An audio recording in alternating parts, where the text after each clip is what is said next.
నమస్తే అన్న, అందరికీ నమస్కారం. మనం ఇప్పుడు కొత్తకోట వనపర్తి గ్రామం దగ్గర ఉన్నామన్నమాట.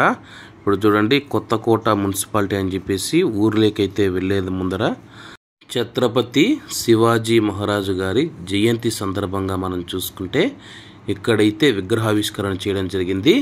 అలాగే ఈ యొక్క విగ్రహావిష్కరణ గురించి మనం చూసుకుంటే గత 2-3 సంవత్సరాల నుంచి అయితే నేను చూస్తూ ఉన్నాను. ఇదే దారిలో కడప హైదరాబాదు తిరుగుతూ ఉన్నప్పుడల్లా ఆ యొక్క విగ్రహానికైతే ఒక గుడ్డతో కట్టేసి ఉండేవారు.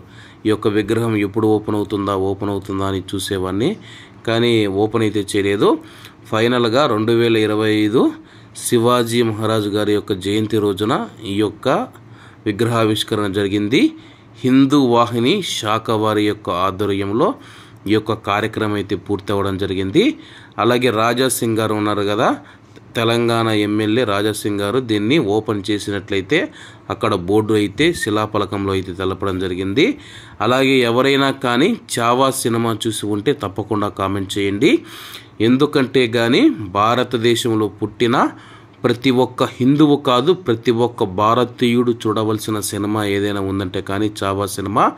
సంభాజీ మహారాజ్ ఎవరైతే ఉన్నారో ఛత్రపతి శివాజీ మహారాజు గారి యొక్క కొడుకు, పెద్ద కొడుకు మనం చూసుకుంటే సంభాజీ మహారాజ్ ఎవరైతే ఉన్నారో ఆయన యొక్క చరిత్ర ఆధారంగా చావా సినిమా అయితే రావడం జరిగింది. నాకు హిందీ రాకపోయినా సరే కానీ నేనైతే థియేటర్కి వెళ్ళి సినిమా చూడడం జరిగింది. ఇన్నాళ్ళు మనం వింటూ ఉన్న చరిత్ర, పుస్తకాల్లో చదువుతూ ఉన్న చరిత్ర ఏదైతే ఉందో అది మొత్తం అబద్ధము. 10వ తరగతి సోషల్ బుక్కుల్లో కానీ లేకపోతే మన మీద బలవంతంగా రుద్దిన చరిత్ర ఏదైతే ఉందో అదంతా అబద్ధమని చెప్పేసి ఆ యొక్క సినిమా చూసిన తర్వాత నాకైతే అర్థమైంది. ప్రతి ఒక్క భారతీయుడు తప్పకుండా చూడవలసిన సినిమా ఏదైనా ఉందంటే కానీ అది చావా సినిమా. అలాగే నేను చెప్తే మీకు సినిమా చూసిన థ్రిల్లింగ్ ఫీలింగ్ అయితే ఉండదన్నమాట. లాస్ట్ 45 నుంచి 50 నిమిషాల సినిమా ఏదైతే ఉందో నాకైతే కళ్ళల్లో నీళ్ళు వచ్చేసినాయన్నమాట. ఆ సినిమా చూసి నేను ఇప్పటికీ 3-4 రోజులు ఏమవుతూ ఉంది. ఆ 3-4 రోజుల నుంచి కూడా ఆ సినిమా అనేది నా మైండ్లోంచి పోవడం లేదు. సినిమా అయితే అంత అద్భుతంగా ఉంది. నిజమైన చరిత్ర ఇది కదా, ఇన్ని రోజులు దీన్ని బయటికి రానికుండా కేవలం మనకు తెలియని చరిత్ర, దొంగ చరిత్రనైతే ఇన్ని రోజులు మనకైతే చూపించడం జరిగింది.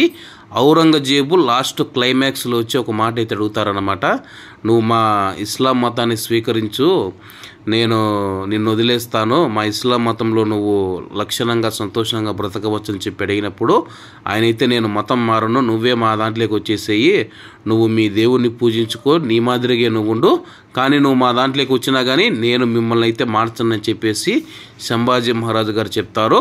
అలాగే మతం మారలేదని చెప్పేసి ఆయనైతే చిత్రహింసలు పెట్టడం జరిగింది. చర్మం వలిసేసి ఉప్పు పూశారు, కళ్ళల్లో కడ్డీలు పొడిచారు, నాలుగు కట్ చేశారు, నానా చిత్రహింసలు అయితే పెట్టడం జరిగింది. అన్ని చిత్రహింసలు పెట్టినా సరే కానీ నేను శివాజీ మహారాజు కొడుకుగా హిందువుగానే చనిపోతాను కానీ ఇస్లాం మతాన్ని స్వీకరించి నేను ఒక నీచుడిగా చరిత్రలో నిలిచిపోనని చెప్పేసి, అలాగే రాబోయే రోజుల్లో చరిత్ర ఏదైనా చెప్పుకోవాలంటే సంభాజీ మహారాజు గురించి చెప్పుకుంటుంది కానీ ఔరంగజేబు గురించి చెప్పుకోదని చెప్పేసి ఆయన క్లియర్గా చెప్పారు. ఎవరైనా సినిమా చూడకపోతే తప్పకుండా చూడండి, ఎవ్వరూ మిస్ కావద్దు. హిందీలో ఉన్నా సరే చూడండి, మీకు అర్థమవుతుంది. తెలుగులో వచ్చిన తర్వాత నేను పూర్తిగా చూసి అందులో కొన్ని డైలాగులు, కొంత స్టోరీ ఉంది, అదంతా చెప్తే మీకు అర్థం కాదు. Okay friends, bye.